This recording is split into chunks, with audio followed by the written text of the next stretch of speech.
Hi guys, welcome to Ask MBA. In this video, we are going to talk about the SNAP examination. जो पहला attempt है snap examination का वो होने वाला 10th ऑफ दिसंबर को. हमारे पास गिने चुने 5 डेज रिमेनिंग है. अब गिने चुने 5 डेज में हमें क्या करना चाहिए so that you can get a good score. अगर आपने एक अटेम्प्ट देने वाले हो पहला अटेम्प्ट तो चीज़ें थोड़ी सी मुश्किल हो सकती हैं, लेकिन अगर आपके पास मल्टीपल अटेम्प्ट्स हैं तो पहला वाला एग्जाम आपके लिए एज अ टेस्ट हो सकता है कि हाँ एज आप मॉक दे रहे हो कि हाँ कैसा होगा क्या होगा, उसके बाद इंप्रूवमेंट करोगे दूसरे में.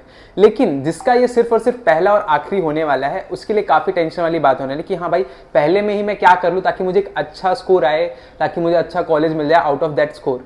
तो कुछ चीज़ें आपको दिमाग पे रखनी चाहिए, जैसे कि पहली चीज़, आपने अभी तक जो भी मॉक दिए हैं उसमें आपकी परफॉर्मेंस कैसी है उसको एनालाइज करना है.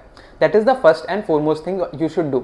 अगर उस मॉक में जो भी आपने मॉक दिया है आपका स्कोर अगर लेट्स से 30 तक पहुंच रहा है then that is a good score. अब इस 30 मार्क के स्कोर को हम क्या समझे, अच्छा है बुरा है, मतलब इंप्रूवमेंट होगा या फिर इससे नीचे आ सकता है एट पार. अगर आपने किसी भी कोचिंग क्लास या फिर किसी का भी मॉक दिया हुआ है तो आपको पता चलेगा क्वेश्चन कैसे हैं. Now what you have to do, अगर आप ऑनलाइन चेक कर सकते हैं फिर किसी बुक से चेक करते हो कि प्रीवियस के पेपर के क्वेश्चंस कैसे थे. आपको जस्ट कंपैरिजन करना है कि आपने जो मॉक दिया है क्या वो एट पार था अकॉर्डिंग टू द पेपर और नॉट. यू शुड नो कि हाँ कैसे क्वेश्चंस आने वाले हैं, कैसे क्वेश्चंस का अप्रोच रखना है, कि कौन से सेक्शन में कितना टाइम इन्वेस्ट करना है. If I give you a general numbers about the questions and also the time investing for each section, then it should be like that कि let's say if you are starting with verbal section में हमारे पास 15 questions होते हैं. questions होंगे out of idiom, phrases, vocab and all that things. In questions को करने में ज़्यादा टाइम नहीं लगता है. ऐसे क्वेश्चंस आप आसानी से रीड करके और टिक करके आगे बढ़ सकते हो. तो गिवन 15 क्वेश्चंस को आप आसानी से 8 to 10 मिनट्स में फिनिश कर सकते हो, यानी आपका वर्बल सेक्शन फिनिश हो चुका है. Now you can move to the next section, that is logical reasoning. Logical reasoning में जो क्वेश्चन पूछा है that are 25 questions. अब 25 क्वेश्चंस को करने में कितना टाइम लगेगा. अब यहाँ पे कुछ क्वेश्चंस थोड़े से ट्रिकी हो सकते हैं, कुछ क्वेश्चन थोड़े जल्दी भी हो सकते हैं.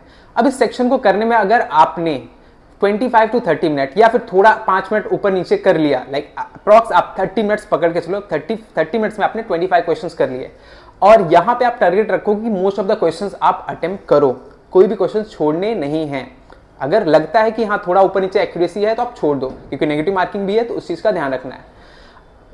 लॉजिक सेक्शन में आपने 25 में से अगर आप 22 का स्कोर भी कर रहे हो गिवन 25 और 30 minutes you invested, then that will be a good score for your LR section.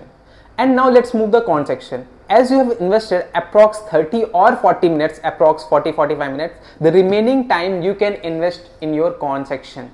Now why I am saying कि लास्ट में आप कौन को सॉल्व करो, क्योंकि क्या पता कुछ क्वेश्चंस ऐसे हो जो आपको अटका ले, जो आपका टाइम कंज्यूम कर लें, तो वो चीज आपको स्टार्टिंग में ना फेस करनी पड़े. इस वजह से आपको पहले वर्बल सेक्शन और LR सेक्शन फोकस करना चाहिए सो दैट बचे हुए टाइम को आप प्रॉपरली यूटिलाइज कर सको कॉन सेक्शन के लिए.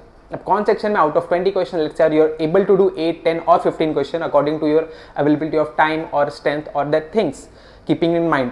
सो that is the approach. Out of your verbal section 15 में से 15 क्वेश्चन अटेम्प्ट करो given in 10 minutes. LR section 25 question in 30 minutes and the remaining time you can invest in your con section. So that is the approach you should follow for your examination. And also in the remaining days you can give 1 or 2 mocks so that you can have better idea कि हाँ ये proper जो plan हम allocate करें about your time क्या proper follow हो रहा है नहीं हो रहा है. अगर given time में आप उतने question attempt कर पा रहे हो then you can score really good in the SNAP examination. So this is all about the SNAP examination. If you have any query, any doubt, get in touch with us. The details are given in the description box. All the best. Do good.